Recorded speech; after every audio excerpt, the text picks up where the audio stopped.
Hello and welcome back into the Daily Fix. I am Stephen Serda, filling in today for my guy Ron Hughley. It's a Chiefs bye week, so the lineup's been a little bit different here at Foolish Club Media. But if you haven't already, please make sure you subscribe, rate, and review us on Apple and Spotify. We appreciate all the support that you have shown us so far throughout this NFL season, and we'll be back with the full lineup next week as the Kansas City Chiefs prepare to take on the San Francisco 49ers after their bye week. And, maybe they make a wide receiver trade. Maybe something else happens this week. I hope so. Now that the Kansas City Royals are out of the playoffs, it'd be nice if the Chiefs made some noise ahead of their Week 7 matchup against the San Francisco 49ers, who just took down the Seattle Seahawks on Thursday Night Football.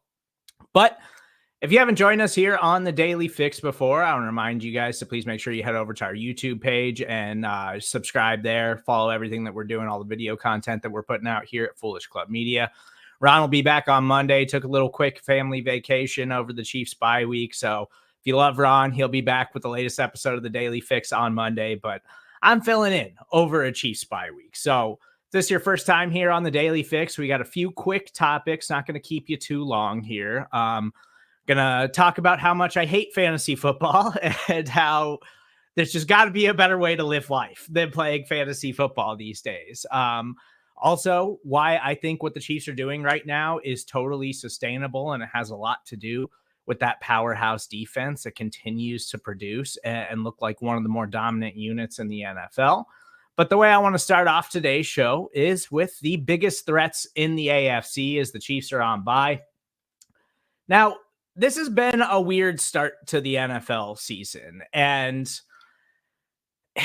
it's all of the injuries, and part of that is why I'm going to tell you why I hate fantasy football and why I don't want to live like this anymore. But also, I just feel like the AFC hasn't looked totally dominant in a way that I think a lot of us thought coming into the season. Like, it's the Baltimore Ravens, it's the Cincinnati Bengals. Oh, the Houston Texans are on the rise and they're coming.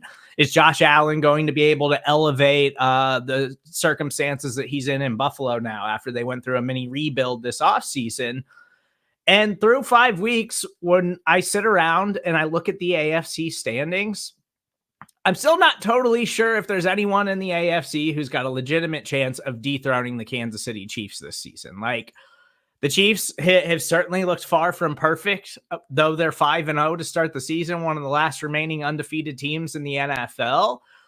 But when I look across the AFC, there's glaring weaknesses on every single one of these teams. And if you had to right now, like, force me to pick a team that I think is the team that has the biggest chance of anyone in the AFC of legitimately dethroning the Kansas City Chiefs this season, I kind of think it's the Houston Texans right now. And we've gone back and forth with Ron Hughley on this because, as you know, he covers the Houston Texans. But he's not totally buying into it, but I still think that the Texans have another level to go with this thing. I still think that we haven't seen the best version of CJ Stroud in that offense. And now Nico Collins is on IR and they're banged up. And the Texans defense is really talented, but has been far from perfect. They got a bunch of legitimate question marks in that secondary, and their offensive line has been a little bit suspect this season. So I do think it's the Houston Texans, and if you want to say it's the Baltimore Ravens, I totally understand that. The Ravens sitting at 3-2, but looking like they're starting to put things together now. I just don't think the Ravens actually have a formula to beat the Kansas City Chiefs. I think we've seen this over and over again. We've seen Lamar beat them in the regular season, but never in the playoffs when it matters. And I just think when we get into the playoffs in January, the Kansas City Chiefs just are going to do what they do each and every year, where it's they deploy their best stuff and they come at you every single week, and you're going to get the best version of Patrick Mahomes in this offense. And the defense, as long as it stays healthy, is going to be an elite unit for the Kansas City Chiefs. So I don't think it's the Bills, who have been beating up on bad football teams and then struggling against good ones. And I want to say it's the Cincinnati Bengals, but again, their defense is terrible. Their offense looks like it's one of the best in the NFL. But the reason they're 1-4 to start the season is because that defense cannot stop anybody. So it's certainly not the New York Jets, who just fired their head coach, even though they're contending for the division right now through 5 weeks. So through 5 weeks of the NFL season, heading into week 6, I'm still not convinced there's anybody in the AFC that's a legitimate contender and challenger for the Kansas City Chiefs. But if you had to ask me right now, I'm going to go with the Houston Texans because I still think there's a lot of upside there, and I don't think we've seen the full potential of that team just yet. But I love CJ Stroud. I love that offense. I love D'Amico Ryans, and I think that the Houston Texans are the scariest team in the AFC outside of the Kansas City Chiefs at this current moment. So I already talked about the Chiefs' elite defense and why I think this thing is sustainable. And for most teams, it's like you lose Isaiah Pacheco, you lose Hollywood Brown in the preseason, you lose Rashee Rice for the entirety of the regular season, probably the rest of the season. Maybe there's a small chance that he winds up coming back for the playoffs for this team. But most teams losing that amount of guys that are that important to the way they operate on offense would be totally dead in the water right now, but not this Kansas City Chiefs team. And not after, especially not after losing Rashee Rice in week 4. And then you come out and you put up your best offensive performance of the season against the New Orleans Saints, who aren't a perfect team by any stretch of the imagination, but they're still a talented defense. They're a defense that has given plenty of offenses problems for the first month of the season. And the Chiefs just absolutely dominated them. Now the Chiefs still have turnovers. They still have problems in the red zone. But the reason this thing is sustainable, even if the Chiefs don't go out and add another wide receiver and they decide to just roll with this thing and hope that Juju Smith-Schuster can take on the extra workload and be a significant part of the offense moving forward, and then hopefully they get Isaiah Pacheco back. But Kareem Hunt looks really good right now. Carson Steele has given them more than they ever could have imagined, and Travis Kelce is starting to become a bigger part of the offense once again. The reason this thing is sustainable is because of Steve Spagnuolo and the Kansas City Chiefs defense. Like, coming into the season, I think that was the biggest question mark, was like, can the Chiefs really stay in the elite conversation on that side of the ball? Once they move on from L'Jarius Sneed, can Trent McDuffie take his game to another level, being the guy that's going to have to shut down the true number one wide receivers for the opposing offense? And through 5 weeks, Trent McDuffie has proven he is absolutely up to that task. He is one of the most elite defenders in all of the NFL right now. He is one of the most versatile cornerbacks in the league. And he is a superstar caliber player. And then you factor in Chris Jones is off to one of the strongest starts of his NFL career through 5 weeks and is legitimately in the defensive player of the year conversation at the moment. Like, this Chiefs defense is still deep. They still have playmakers. Nick Bolton's playing out of his mind right now. Leo Chenal has been a pleasant surprise to start the season. Shamari Connor has been a playmaker. Like, Steve Spagnuolo is the best defensive play caller in the NFL right now. And I don't think there's anybody that has much of an argument against that. Like, I understand there's some other really talented defensive coordinators at the moment, but Steve Spagnuolo has done this year after year. He gets the most out of the players that he has, and he maximizes the talent that he has on that side of the ball. And the reason the Chiefs can do this again and pull it off, and with this piece together offense, with this, these outcast players who Kareem Hunt was on the couch, Juju Smith-Schuster, nobody wanted it. He couldn't even make it on the team with the Patriots, who have one of the worst wide receiver cores in the NFL.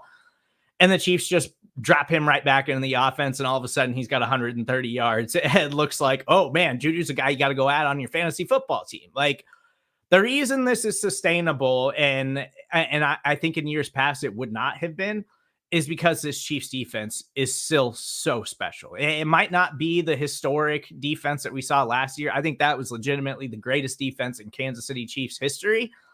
But this defense is still really, really good. And as long as they have Trent McDuffie, as long as they have Chris Jones, as long as they have these great role players that Steve Spagnuolo is going to deploy on a weekly basis, then I think the Kansas City Chiefs are going to be just fine, because we know Patrick Mahomes will make the plays that he has to in the most critical moments of the game, and he will carry them on the back of that defense. So I am still fully confident the Kansas City Chiefs can put this thing together and go on a run and keep this season alive.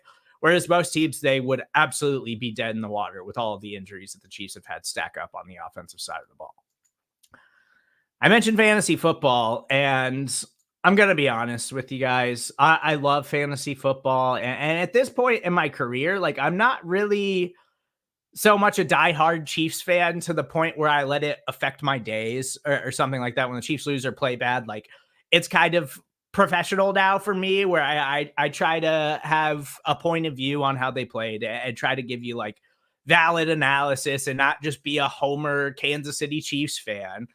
but it doesn't ruin my day the same way that fantasy football ruins my day. And I want to talk about this because, Jordan Mason last night on Thursday Night Football suffers a shoulder injury, and now he's out. And this is on top of Christian McCaffrey dealing with Achilles tendonitis or a calf injury or all of these things that, maybe he's going to play this year, maybe he's not, maybe he's going to be back and healthy. Is he going to be the same player? I don't know.